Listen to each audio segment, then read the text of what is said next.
How's it going, you lot? I was going to start playing around with this little mended steam engine here because I'm going to repair it.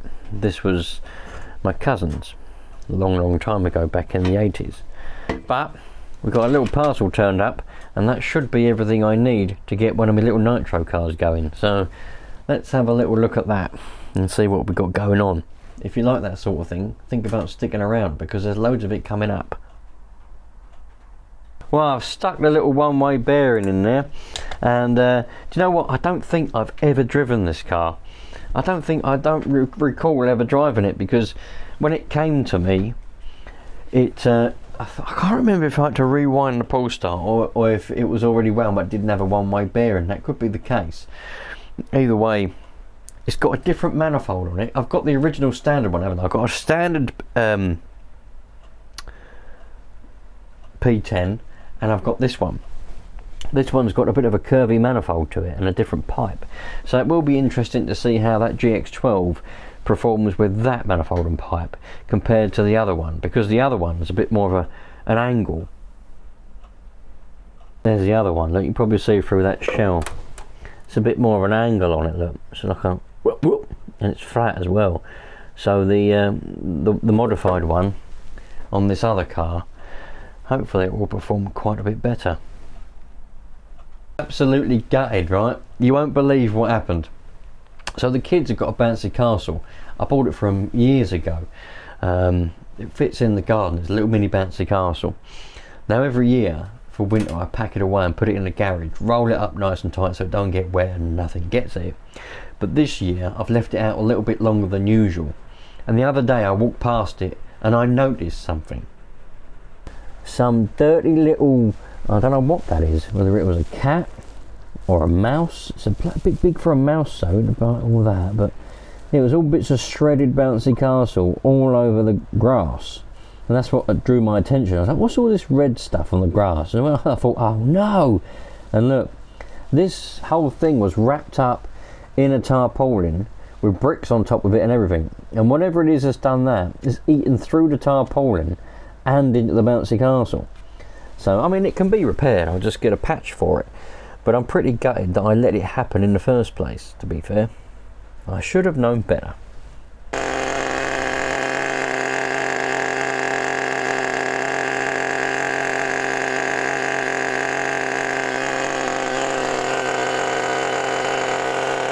I really want to get this one operational, so what I'm going to do is I'm going to take out the radio gear and the battery out of this P10, because I can't drive them both at the same time, so it makes sense just to switch it over. And then I can give this one a bit of a test drive.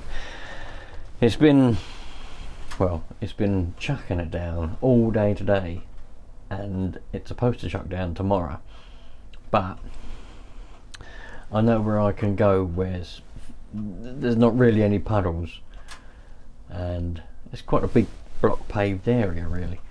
So shouldn't be any surface water. So I reckon, as long as it don't rain massively, I reckon I'll better go somewhere and give this a bit of a test drive at the weekend, which I'm really excited to do.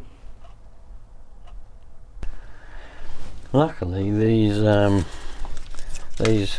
P10s, because they're old school, they're really easy to change stuff around on. So I can easily just put the battery in there. Now I haven't actually tested any of this. All this kind of stuff is usually on the RC channel, so I haven't tested any of this. I don't know if any of this works, as in the servos or the switch or any of it. So yeah, but luckily they're really easy to do, so we can just boff that one in there. Don't know which way around these go, so we'll just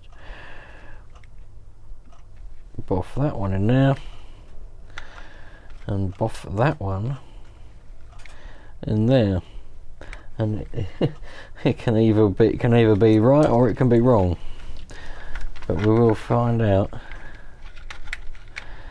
in a minute.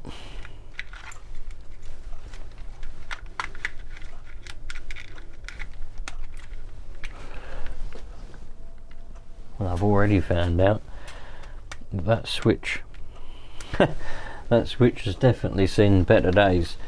That switch ain't going to work at all, so we're going to have to put a new switch on it. Let's have a little look here. There's a switch. That should be a good switch. So we're going to have to change this around.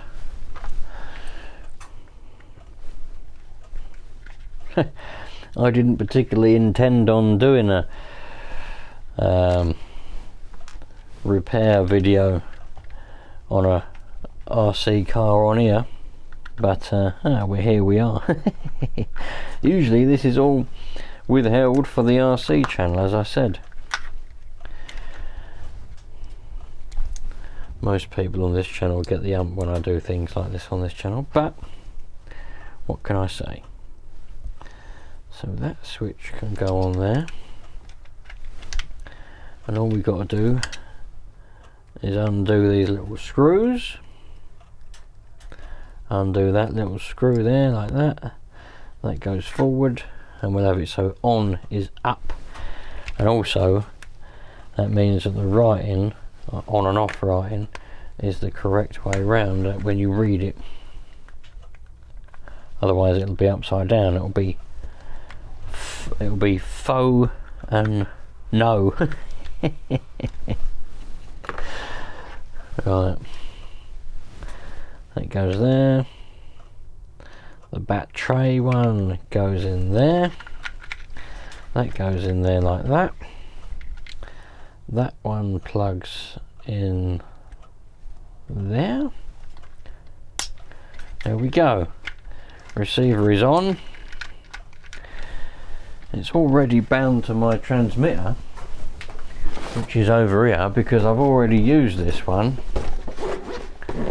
and because it's already bound, I've already got it saved in the transmitter menu as P10.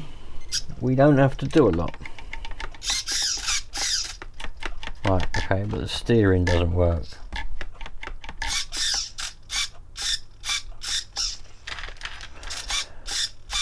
Throttle and brakes work, steering doesn't.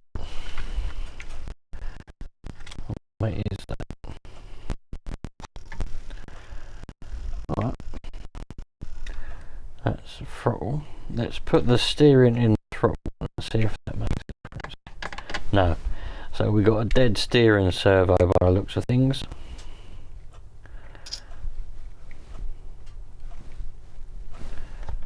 Yeah. Throttle and brakes, we've got a dead steering servo, so that repair will be designated for the RC channel, because that's all about radio controlled stuff and repairing on these cars, so that's what that will be. I haven't got a spare servo, I don't think, unfortunately, unless I nick a servo out of another car, which I don't really like doing as a rule of thumb, but that's a shame. But I might be able to get it working. It might be something simple. Could be a dodgy pin on this connector, probably not.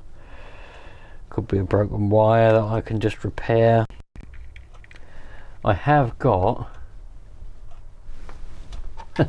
somewhere, where did I put it? I've got a servo tester somewhere. Is it in this box? There it is. So I have got one of these servo testers. So what I can do is I can test this servo. So if I get this battery here and I plug this in to the servo tester like that, and that lights up, then I can plug any servo I want. Oh, it does work.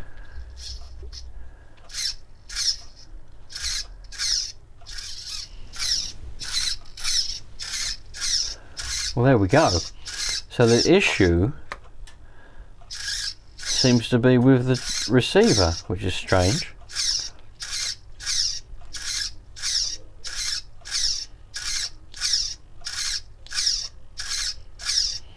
So it works. Unless I've just woken it up. So if I plug that in here now, then is it going to work? No. Why is that? Aha! No, I thought it was on number 3 then for some reason. That's interesting. Why isn't the steering working with the receiver? But it does work on the other car.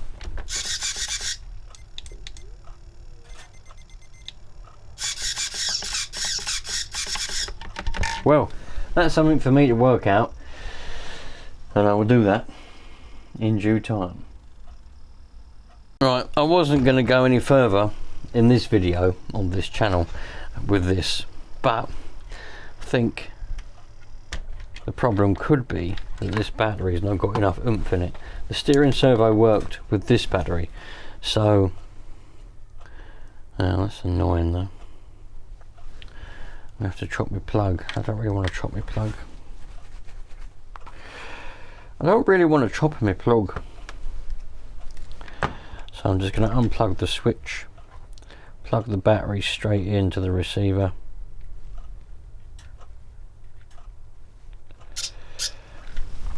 There we go. Works now. The whole problem was that battery didn't have enough oomph in it.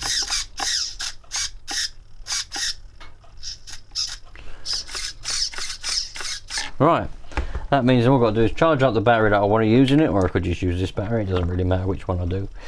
I'd rather use this one because it means I haven't got to chop the plug on that one. Happy days, and I can go and give this one a test drive, hopefully at the weekend, as long as it ain't too bad with the rain. Right, anyway, I'm out of here. Thanks for watching, you lot. I'll catch you on the next one. Maybe I'll take you lot along with me when I go and take this for a test drive. Who knows? See you later.